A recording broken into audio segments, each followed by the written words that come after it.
Today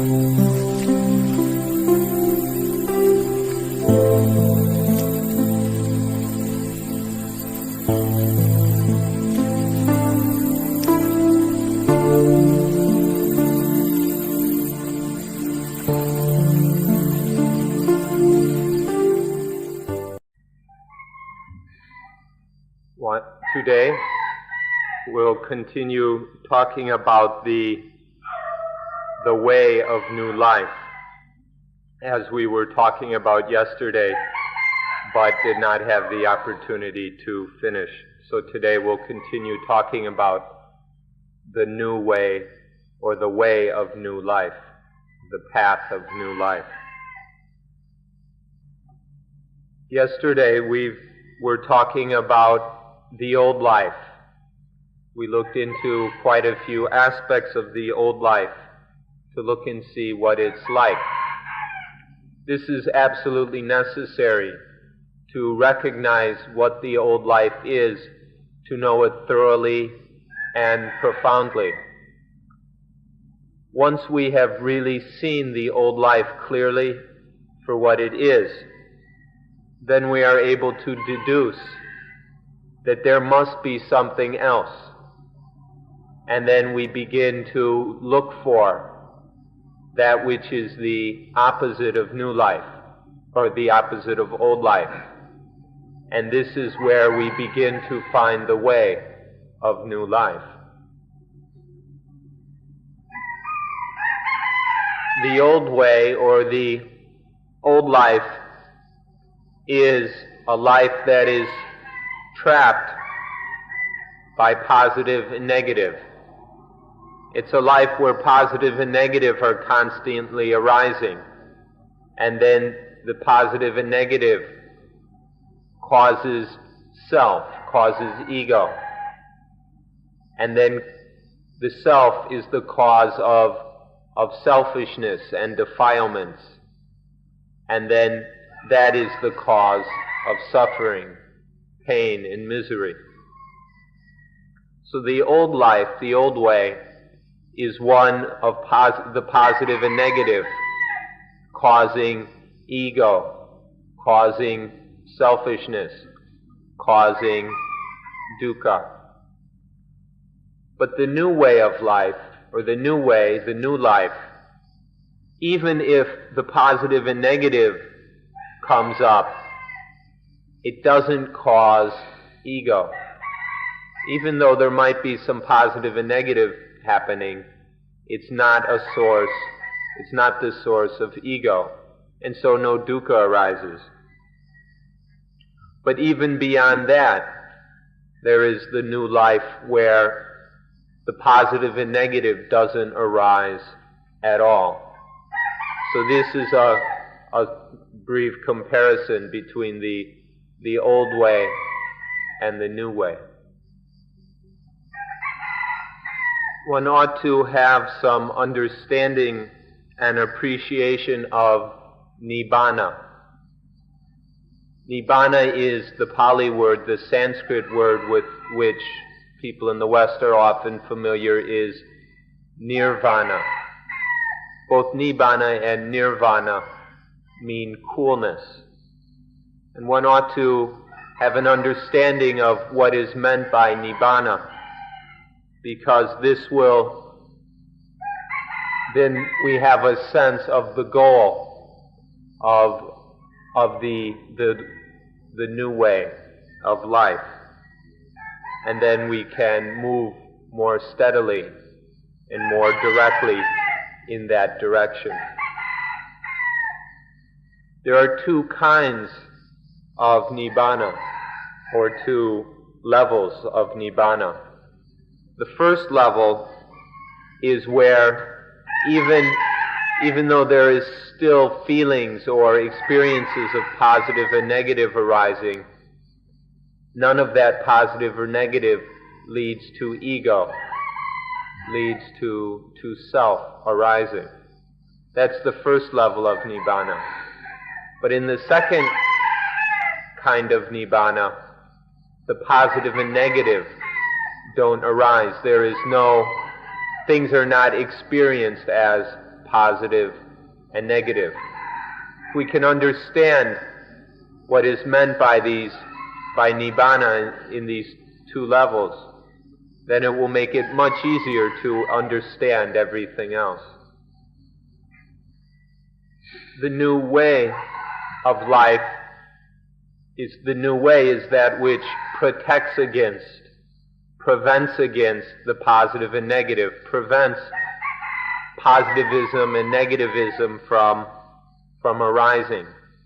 Or should anything positive or negative should the positive or negative happen, should the mind experience things in that way, the new way of life will protect the mind so that the mind is not messed up by that positive and negative, so that ego and selfishness is not concocted.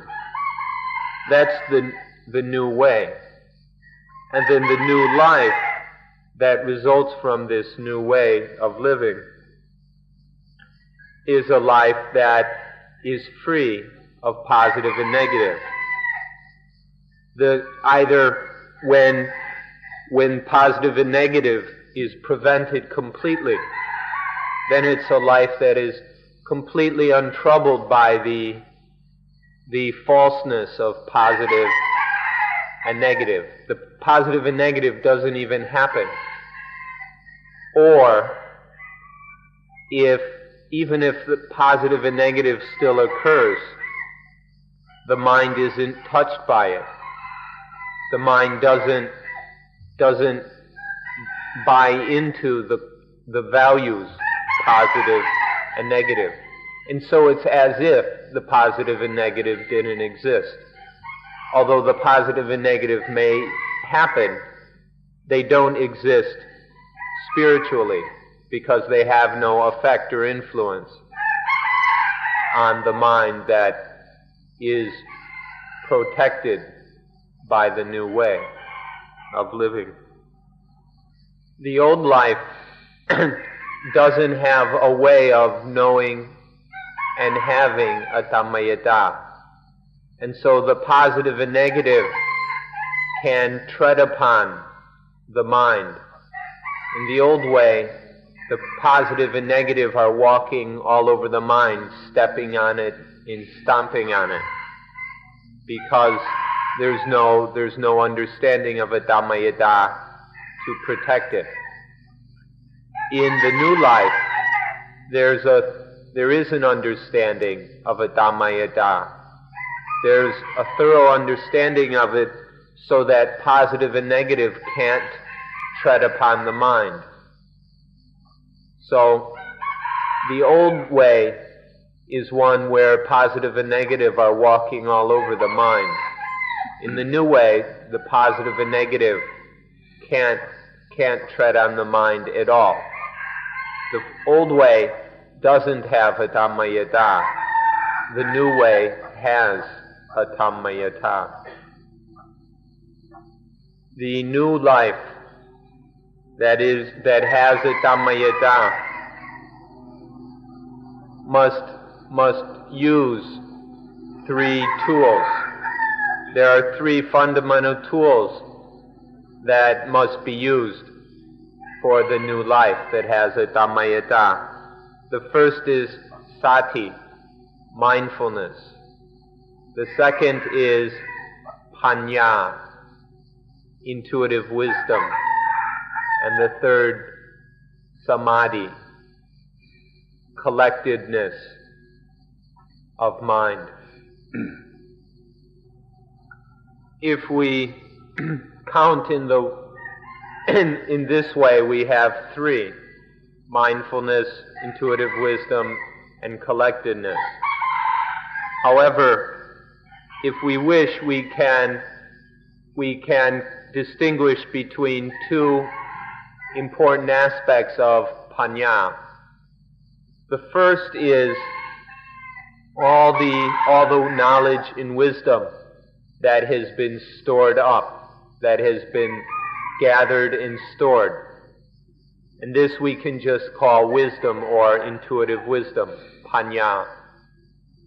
But then the second aspect of Panya is that wisdom, that understanding and insight, which is used specifically for the situation that one is facing, for whatever is occurring right now in the mind. Sampajanya is the specific wisdom that needs to be applied to the specific circumstances of this moment.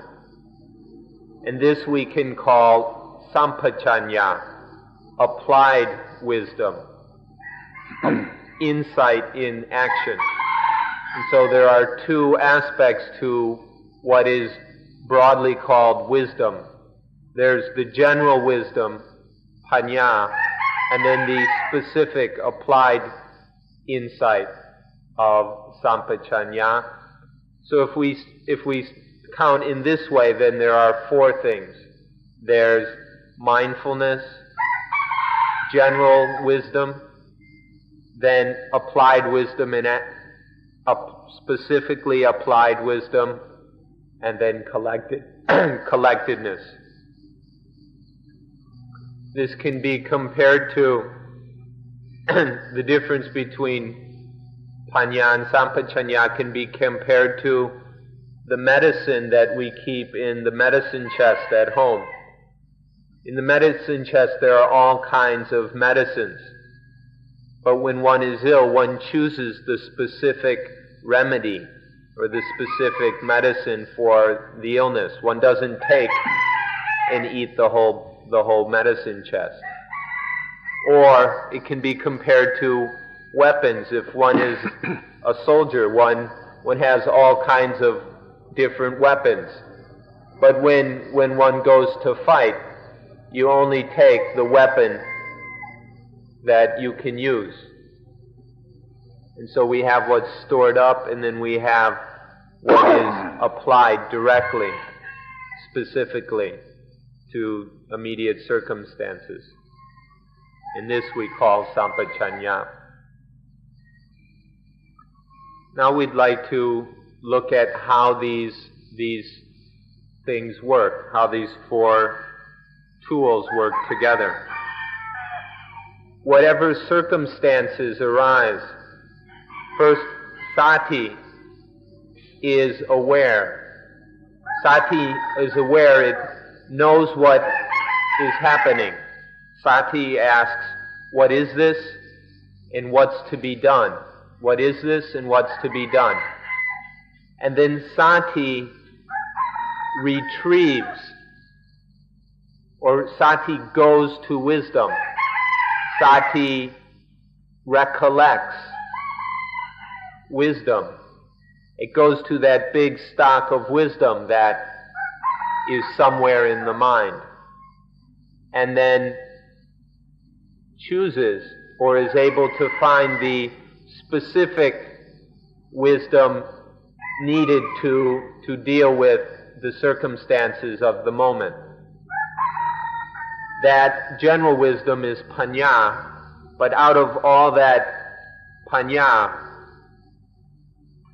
sati brings the specific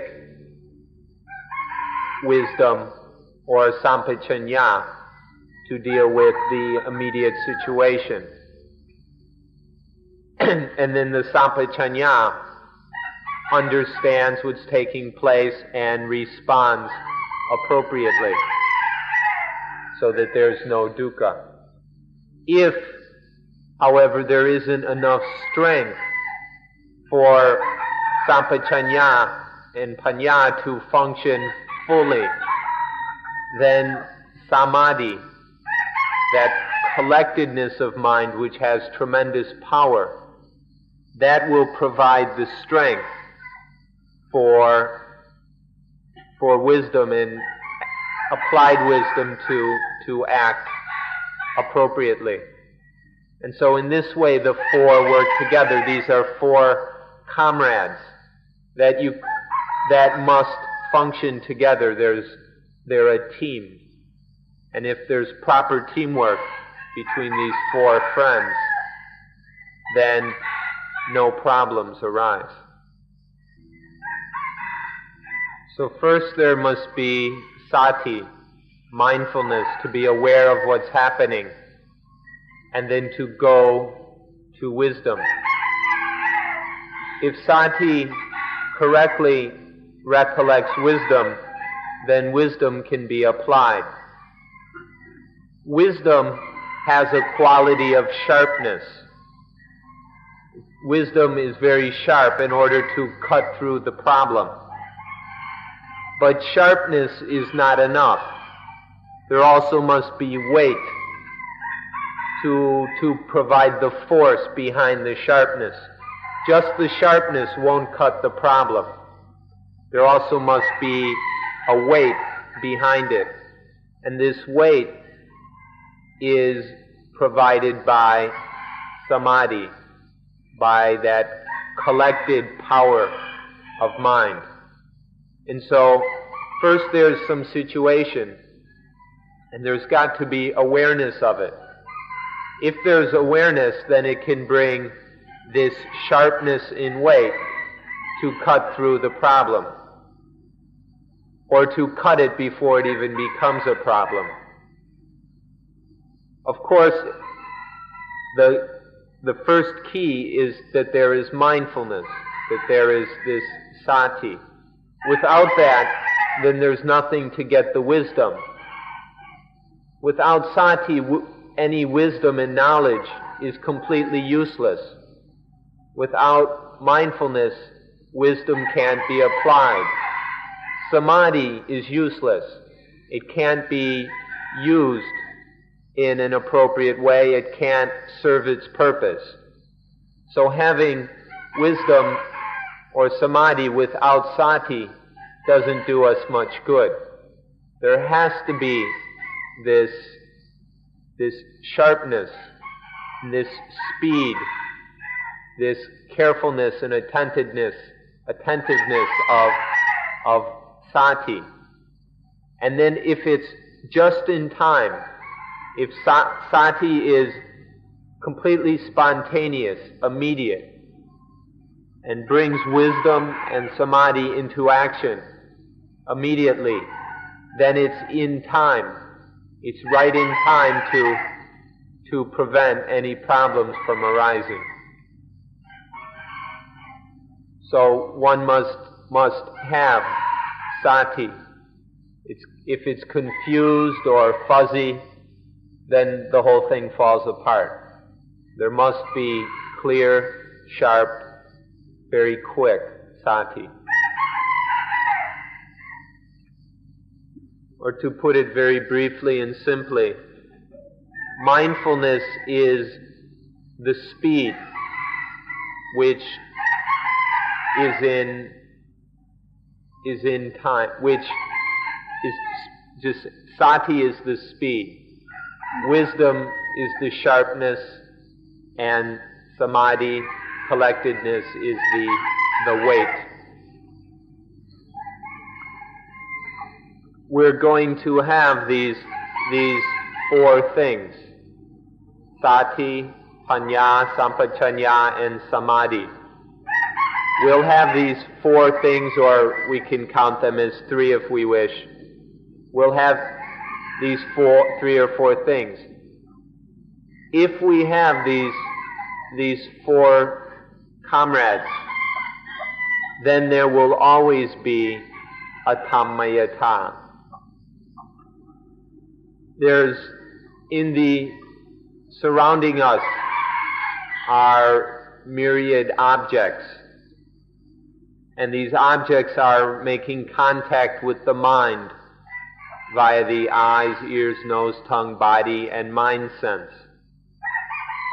Whenever one of these objects, one of these sense objects, makes an impression upon the mind, if there isn't sati, then that contact will concoct positive and negative. Positive, depending on the case, either positive or negative values. whence the positive or negative arise, if there still isn't sati, then that will concoct ego. Ego self, this illusion will be concocted and be suffering. However, if there is sati to meet the object as it contacts the mind, as that object, that sense object, makes an impression on the mind, if sati is there to meet it, to be aware that here is something, and to be aware of what it is, aware of its danger, and aware of what's to be done about it, then sati can bring wisdom, and that object won't be able to concoct the mind into positive and negative. And, of course, the ego, the self, won't get concocted either. So it's crucial that sati is fast. These objects come in very quickly. Sati's got to be fast enough to be right there every time an object strikes the mind. And further, sati must be complete. If it's incomplete, imperfect, then it won't be able to function properly. So sati must both be fast enough, must be immediate, and it must be complete, whole. If it is, then it's possible to meet up with any sense object and not turn it into a problem. If mindfulness is complete and immediate, then it is able to confront any object that makes contact, and then brings wisdom into play, and that object is not a source of trouble and confusion. That object isn't able to concoct the mind. However, if sati is incomplete, slow, fuzzy, confused, then any object, when there is an object making contact with the mind, sati isn't there to confront it, to meet it. And then the element of ignorance, avijja dhatu, has an opportunity to come in. This ignorance element gets its chance, and so it slips in. And then the mind is concocted by ignorance. And so foolish feeling is concocted, and then craving is concocted, and then attachment is concocted, and then ego is born. The illusion, the stupidity of ego is concocted, and then dukkha is concocted.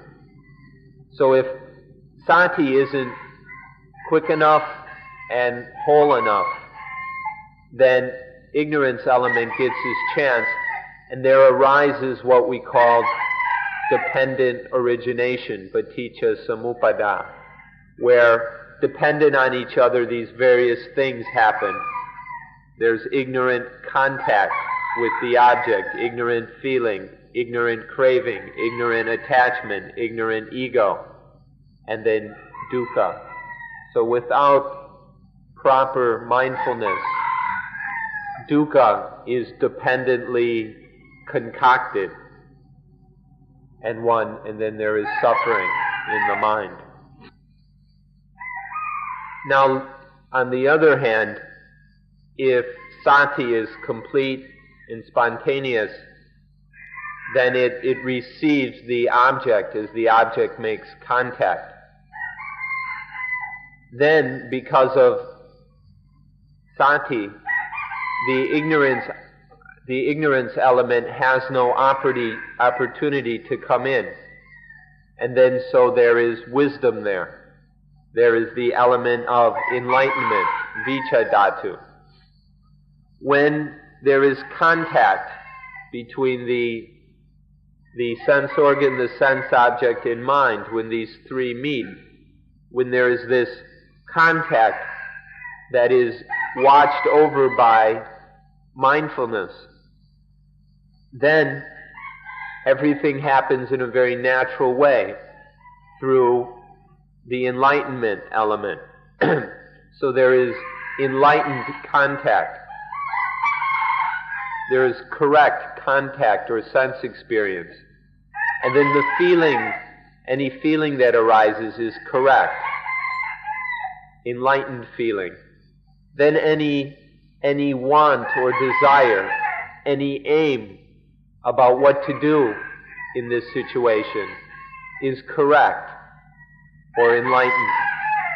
And then any action proceeds smoothly, naturally, without any dukkha. This we call dependent quenching. The old way, where ignorance comes in, and then step by step dukkha is concocted, is called dependent origination. The dependent origination of suffering and misery. But this other one, where sati is complete and fast, where there is wisdom, we call dependent quenching, paticca nirodha. Because at each stage, each moment, the mind is quenched, it's kept cool. The potential for the mind to get concocted is quenched. And so the mind, whatever happens in this progression from contact to feeling to desire, all of that is quenched. And so no dukkha arises, there's just coolness. The one way is called dependent origination, which is the causes, the sequential causes of dukkha. The other way is dependent quenching, the maintenance of peace in the mind, the maintenance of coolness through mindfulness and wisdom. So in summary, mindfulness must be used in every situation, in all circumstances. Whatever is happening, sati is necessary. Sati must be there before anything is born as positive or negative. Before something takes on this positive or negative value, there must be sati there to prevent that positiveness or negativeness. Or even if these values of positive and negative have come, then there must be sati there to prevent the positive and negative from concocting ego. Or even if ego has come up, sati must be there to prevent ego from tormenting the mind. And so whatever stage of the process, there must be mindfulness there. If mindfulness slips at an earlier stage, well then there's got to be mindfulness at the later stage to protect against this concocting of the mind. Even if dukkha arises, even if mindfulness is slipped to the point that there's dukkha, mindfulness is absolutely necessary to remove the dukkha, to get rid of the dukkha. So no matter where in the mental process the mind is at, sati is needed. There's got to be sati there to deal with things properly. Mindfulness must be used in every situation. That means all the time, every moment. Mindfulness needs to be there to protect the mind from ignorance and the positive and negative and the concocting by positive and negative. Mindfulness needs to be there to confront anything that comes and to struggle with it or to deal with it. And then mindfulness is necessary to destroy any concocting, any ignorance, any positive and negative that has slipped, that has been allowed in. So whatever the situation, whether protecting or fighting against or destroying, mindfulness is necessary. There has to be mindfulness to meet the situation. And then mindfulness is necessary to recollect wisdom and apply the wisdom. And there must be mindfulness if collectedness, if samadhi is going to provide its strength and energy. So mindfulness, let us stress once again, mindfulness is required, is crucial in all situations, whether in protecting against, or in struggling with, or in destroying whatever the situation is. Next, we must discuss panya. Literally, pa means complete or thorough, complete and thorough. Ya means knowledge, understanding. So panya means complete and thorough understanding. And the meaning of this is that panya is the complete and thorough understanding of things as they really are. To know things as they truly are, not to know them in some diluted or false way. So panya is this complete and thorough knowledge of things as they are in reality. This we call panya, often translated as wisdom. And then panya comes from vipassana. Vipassana is a word that we use now to mean a certain kind of activity of mind. Vipassana literally means, vi means clearly, distinctly, directly, or even brightly. And passana means to see. Vipassana means to see directly, see clearly, see immediately, distinctly. When things are seen in this way, just the way the eyes can see certain things, if there's good sunlight and the eyes are clear and focused, there's no tension in the face, the eyes can see something clearly. In the same way, the mind can see the reality of things clearly, distinctly, immediately, directly. This is called vipassana. And vipassana results in panya, understanding things thoroughly, understanding things correctly and completely.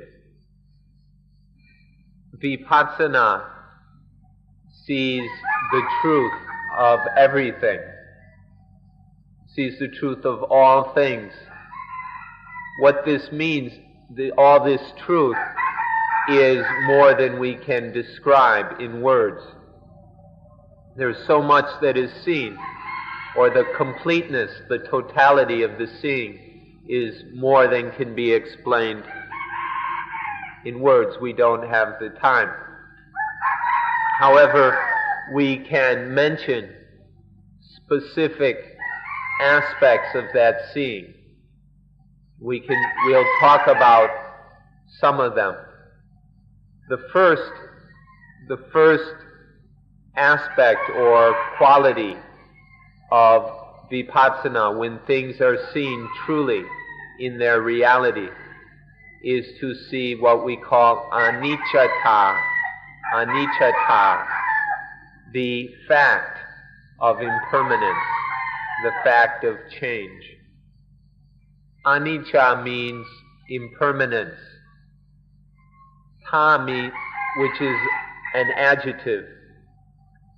Then ta means the state of or the fact. So this state, what is seen as the fact of impermanence, this knowing of impermanence is the fact of impermanence, which we call anicca.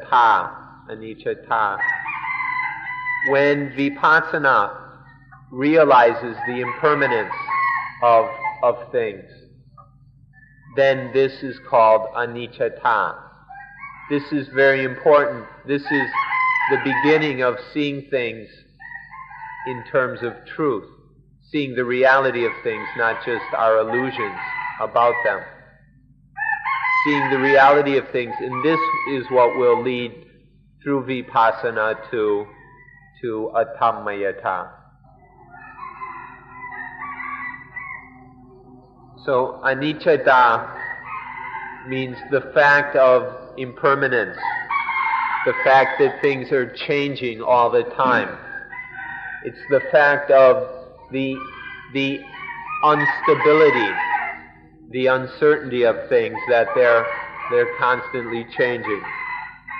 This fact of impermanence is something that is very important. But the Greek philosopher Heraclitus also taught this. The heart of Heraclitus' teaching was pantare, all flows, which means that everything is changing. Everything is in a constant state of change, of impermanence. Many of the Greeks, though, however, weren't so bright, and they didn't understand him and said that he was crazy. But this fact of impermanence is a fundamental understanding if we're going to live in line with truth.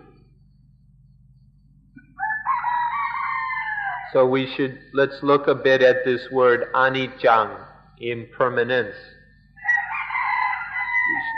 If we look, we'll see that all the things we call the dhatu, the natural essences, these natural essences aren't static.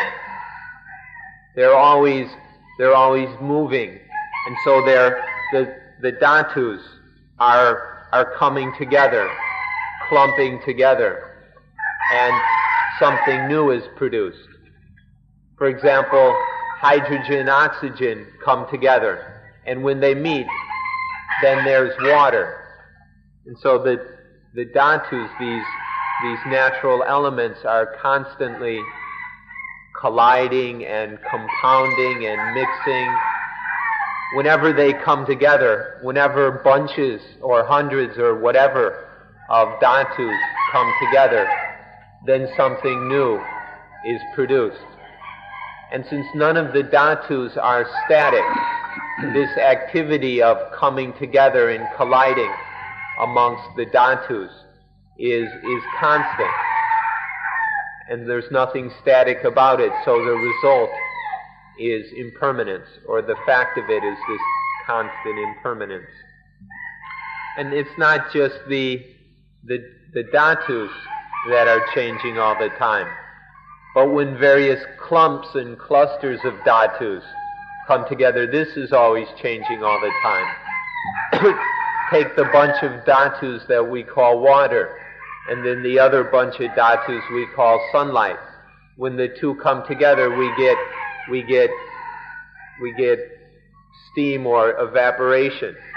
And then when various clusters of evaporation gather together, then we've got clouds.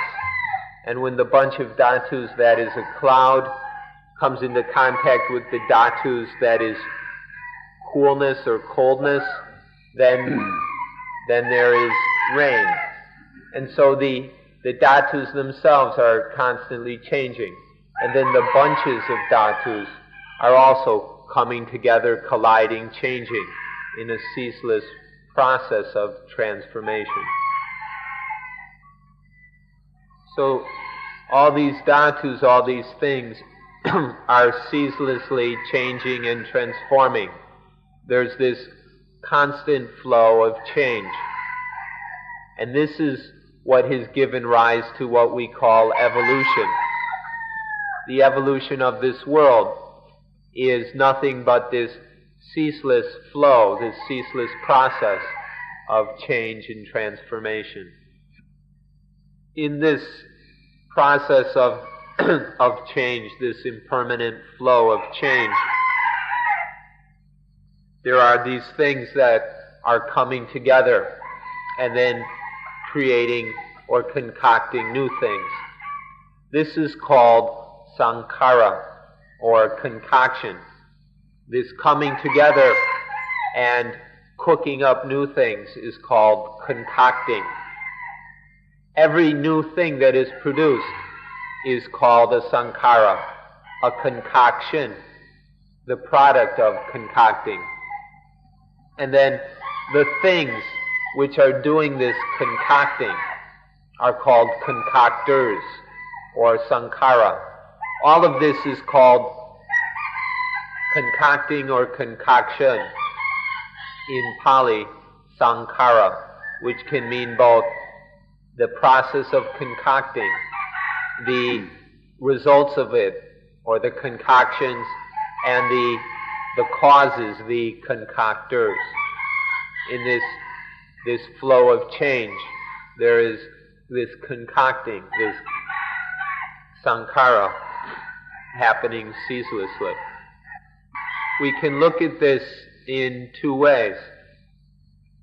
We can see that impermanence, anicca, is a flow of concocting, of sankhara. Or we can look at it as sankhara, the concocting, is a flow of impermanence, of change. So we can look at it in either way, that impermanence is the stream of concocting, or that concocting is the stream of impermanence.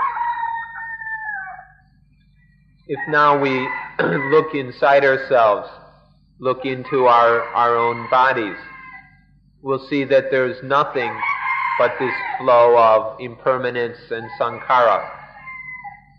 Throughout the body, anywhere that we might look, there's nothing but this stream of anicca and sankhara.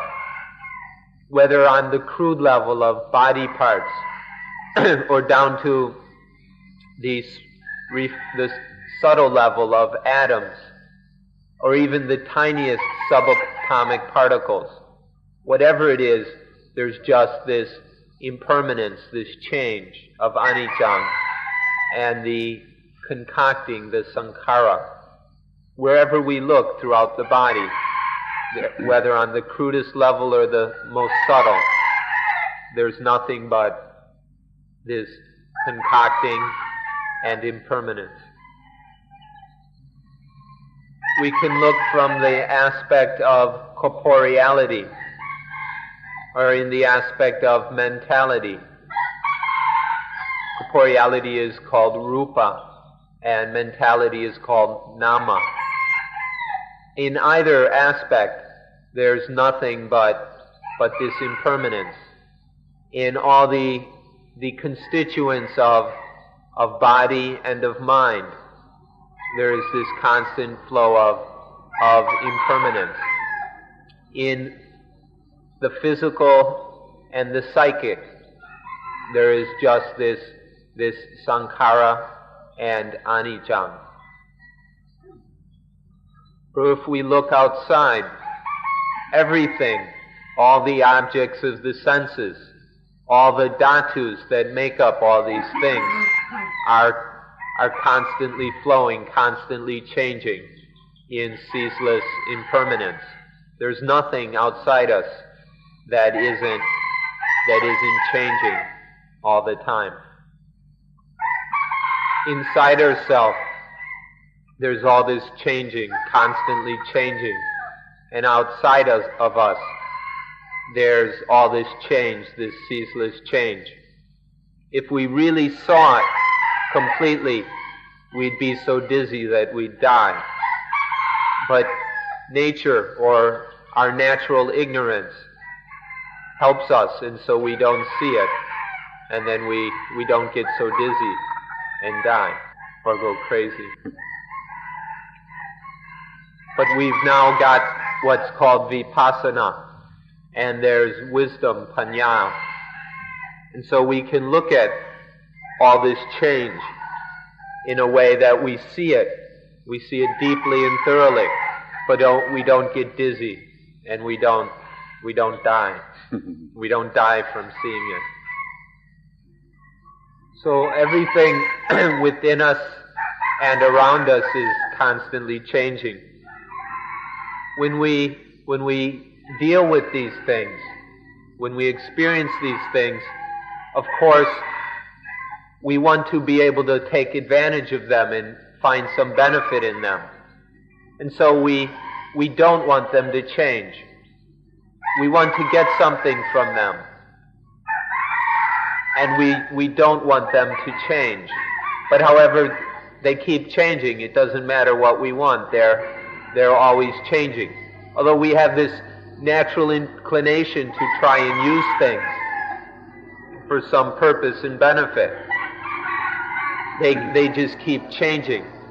And so this constant change is always in conflict with what we're trying to do. And so this fact of impermanence, anicca, gives rise to the fact of dukkha, dukkata. All these things that are constantly changing can never quite be what we need them to be. They can never really fulfill our needs. They can never really satisfy our needs. So there's this fact of the inability of these changing things to satisfy, to be what we need. And so this quality of dukkata, this fact of dukkata, it arises out of anicca, or is within the fact of impermanence.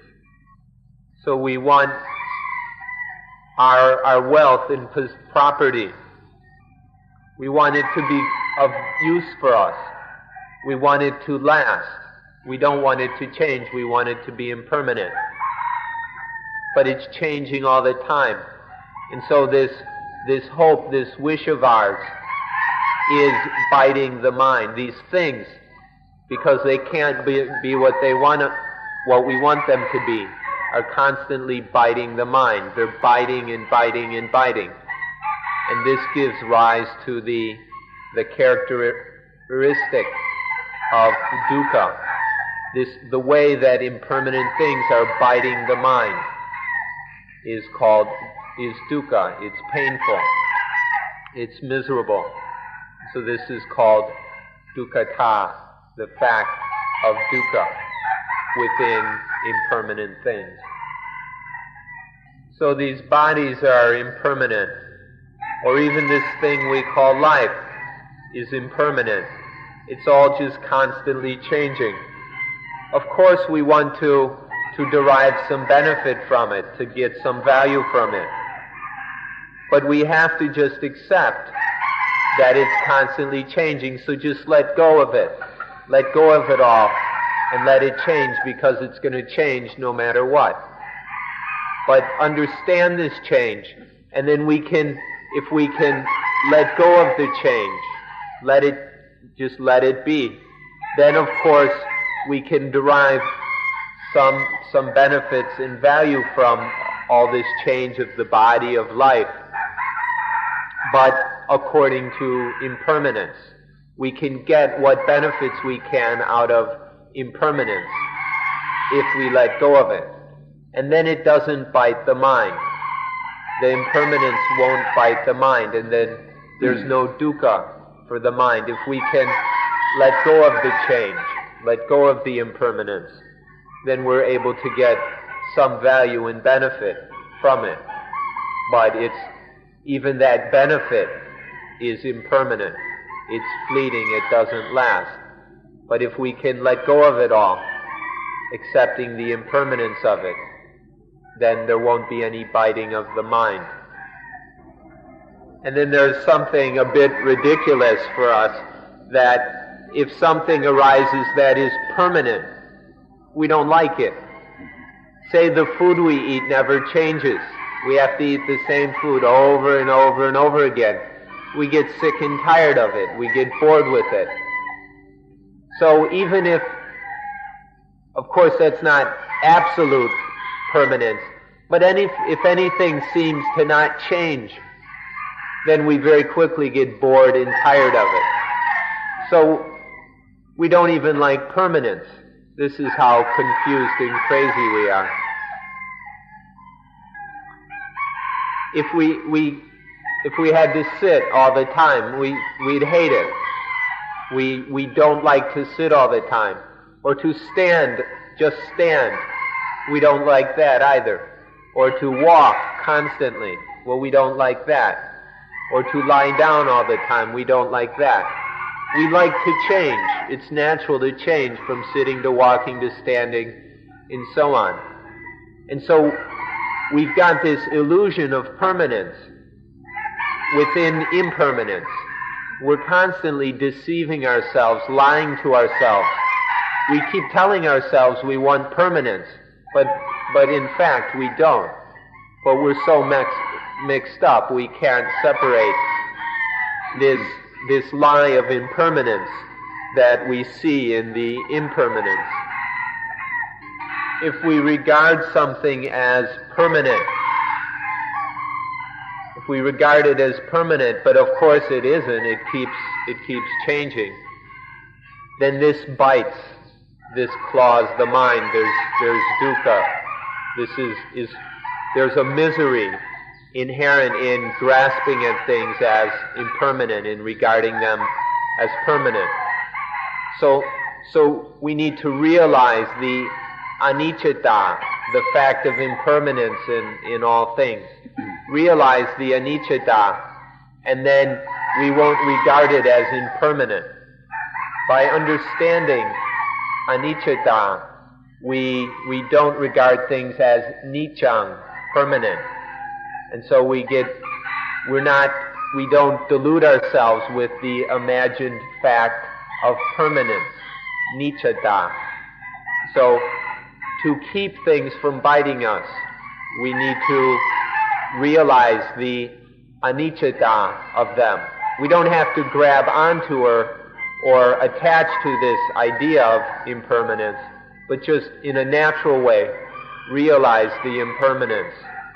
And then it won't be a source of suffering. So we need to be aware of, to understand anicca, and then dukkha, the second characteristic of things. The first vipassana is anicca, the fact of impermanence.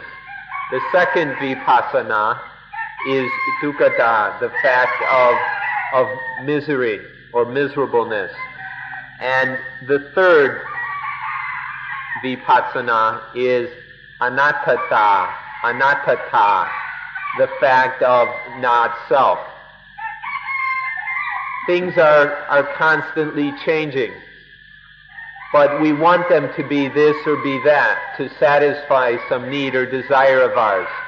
And so that impermanence bites the mind. And then there is dukkha.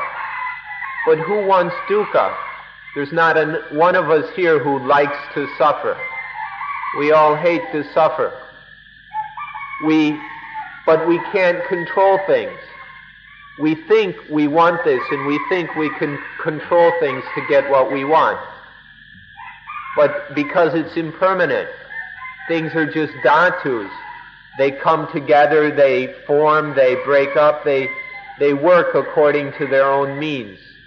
The Dantus have their own ways. They don't listen to our wants and desires. So this trying to control or wanting to control and have things our way doesn't happen.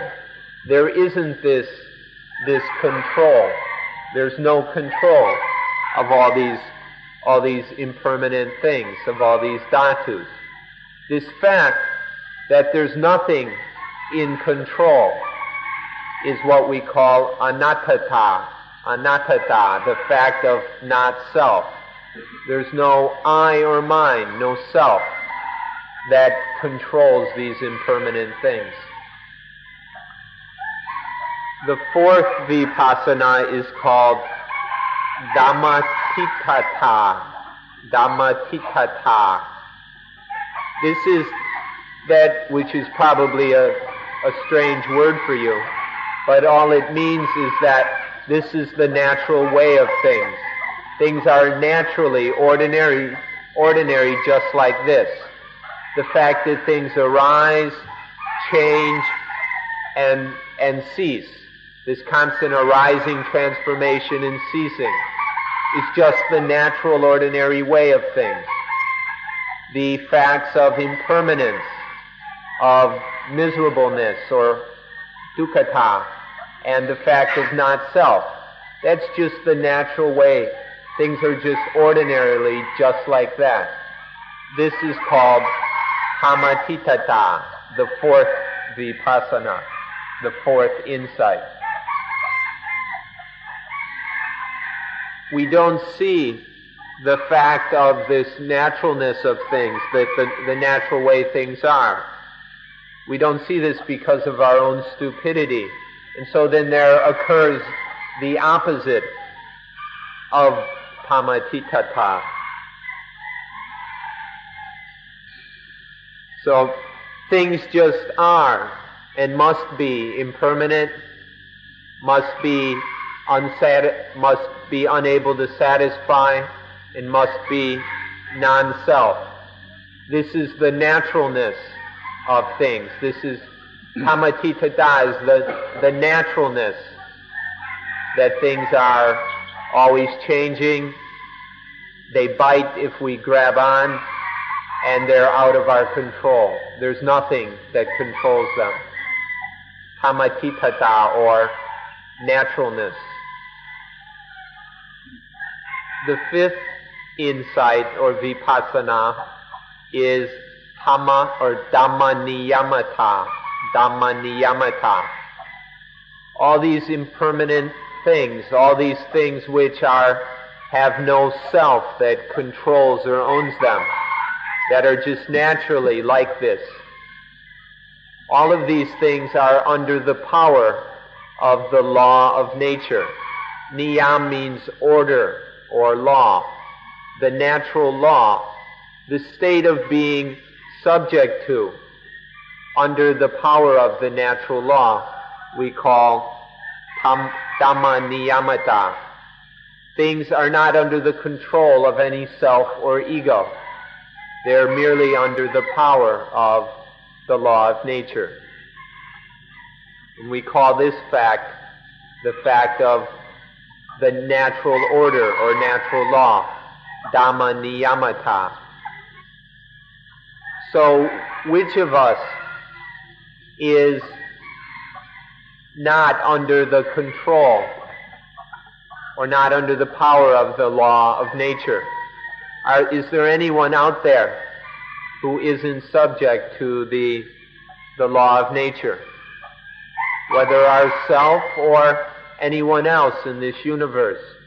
Is there anyone who can say, nope, not me, I'm not going to listen to this law of nature, I'm not going to be like that? Is there anyone out there who can say this? The sixth vipassana is called Ittapajayata, or Ittapajayata, Ittapajayata, or conditionality. This is the natural law, the natural fact that everything depends on causes and conditions. in all this impermanence, all these things which are not self, in all of that natural change, the change always changes according to causes and conditions. Itapachayata is the fact that with this as cause, this exists. With this as condition, this exists. There's always any existence of anything, and the change of that existence is always dependent on causes and conditions.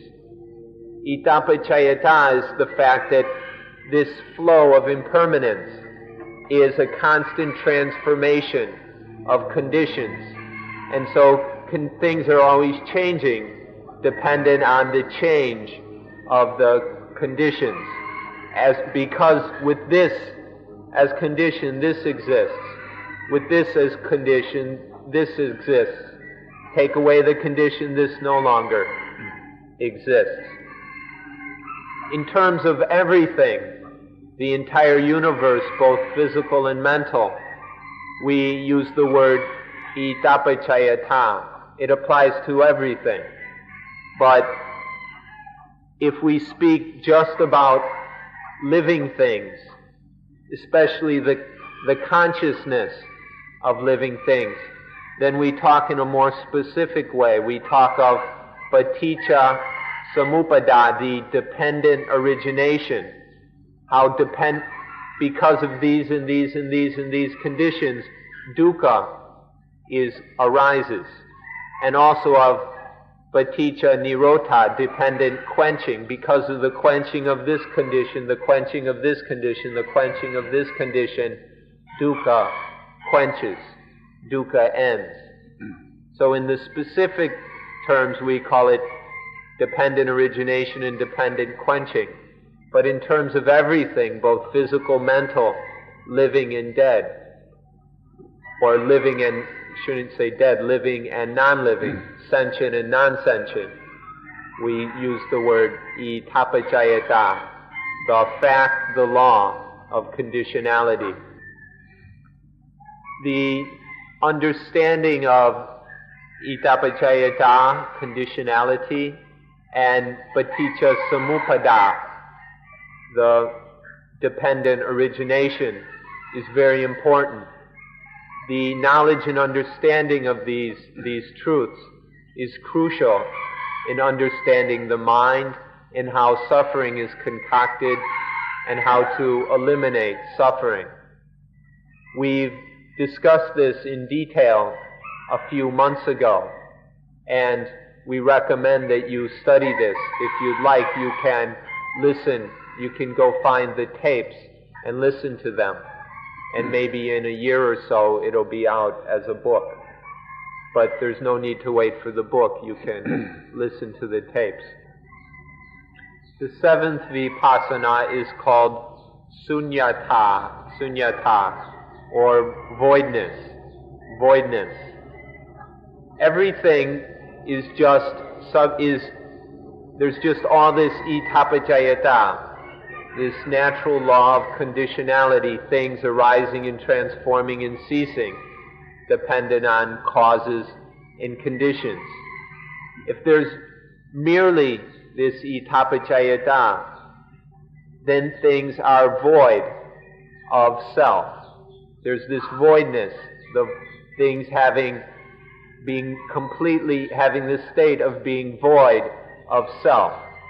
Things happen according to this itapachayata.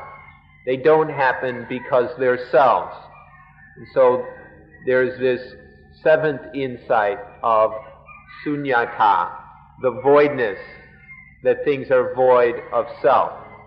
And if things are void of self, then there's nothing to be positive or negative. If there was a self, it might be positive or negative. But when there's just the constant flow of change according to the Dhamma Niyamata, the natural law, when there's this constant change, in that there isn't anything that can be taken as a self, as owner or controller. So there's the voidness. And if it's void of self, it's void of anything that is that could be positive or negative. And so it's void of concocting. It's void of dukkha. Voidness means void of self, void of positive and negative, void of the concocting of the mind, void of the defilements, and void of dukkha. Or in essence, all this voidness is called sunyata. But most simply, the essence of sunyata, the essential meaning of sunyata is void of self, void of I and mine. This fact is called sunyata. The Buddha stated in a concise principle that sunyo loko atena wa atanayena wa. The universe is void of self or any categories of self, and atenawa is atta is self, atenawa is categories of self, and then ataniya means concerning self. Attaniyenawa is categories concerning self. The universe is completely void of self and things concerned with self, of categories about self and the things concerned with self, atta and ataniya. And so, obviously, if there's no self, then there's nothing that belongs to self. If there's no I, well then there can't be any mine either. But because we're rather stupid, we go and there's I and ego and self and soul all over the place. And so then we scoop in everything as mine, mine, mine. No I, no mine. That's short and simple. So whether we look around outside us or we look inside, seeing that there's nothing but voidness. Voidness outside, voidness inside. Everything is void of self. Seeing this voidness, then there is the eighth vipassana. We realize, oh, it's just like this. This is just how it is. It's just like this. Seeing that all this voidness it's just how it is. It's just this. This is called tathata. Just like this. Just this. Or in a more philosophical way, the thusness of things. It's thus. It's not like that or over there. It's just thus. Seeing this thusness of voidness is called tathata, the eighth insight. When things are tathata, thusness, how could there be anything positive? If things are thus, how can it be positive or negative? In thusness, there's nothing to concoct, positive or negative, the meanings, the values of positive and negative. So in tathata, there's the thusness that has nothing to do with positive or negative. All the pairs of opposites, every duality whatsoever, such as good and evil, right and wrong, male and female, up and down, all of these are merely thusness. They all are, in truth, just thusness. All of these dualisms are leading to the qualities or the values positive and negative. All of these dualities are concocting the positive and the negative. But to see that there's no real duality in them, there's none of this positive and negative. This is tathata, thusness. We need to consciously experience and realize that all these dualities are tricking us, deceiving us, lying to us. And every time we buy their lie, we suffer for it. When we realize this, then we develop the eighth vipassana of tathata, realizing thusness. Things no longer can deceive us, they no longer can trick us. None of these dualities can suck us in and make us suffer.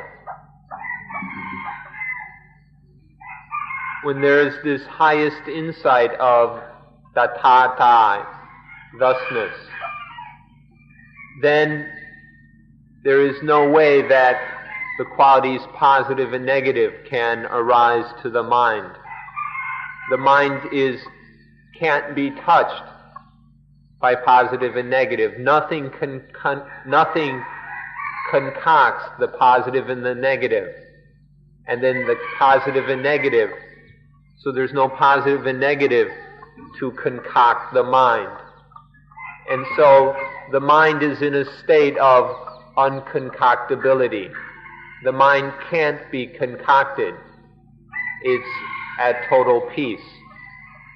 And so this is the ninth insight, atammayata, the knowledge of unconcoctability, that nothing can concoct the mind. And then I has disappeared. I is completely gone. So there are these 9 insights. And together these 9 insights are what we call panya, wisdom. We said earlier in this talk that in dealing with any situation there must be mindfulness. Mindfulness retrieves wisdom and applies the wisdom. Wisdom is made up of these 9 insights: anicca, dukkha, anatta, dhammatitata, dhammaniyamata, itapajayata, sunyata, dattata, and adammayata. These are our 9 weapons, the 9 kinds of weapons. You can't remember all the names. They're on the vocabulary list at the meditation hall under the words the 9 tas, because they all end in ta. These 9 weapons. In any situation, all mindfulness just takes the right weapon to take care of the situation. To take and use the weapon requires strength, and this strength is applied by samadhi, the collected mind that has the qualities of purity, stability, and readiness. And so there are all these tas, these weapons that make up wisdom.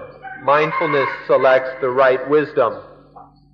The use of that wisdom, of the appropriate wisdom, is sampajanya, applied wisdom, and then samadhi provides the strength and power to use the weapon correctly. And then in this way, nothing can concoct the mind into positive and negative. Nothing can cause suffering. The matter of atammayata isn't finished yet, so if you can put up with another talk, we'll continue tomorrow. But for today, that's all. Thanks for being patient, tolerant, and enduring.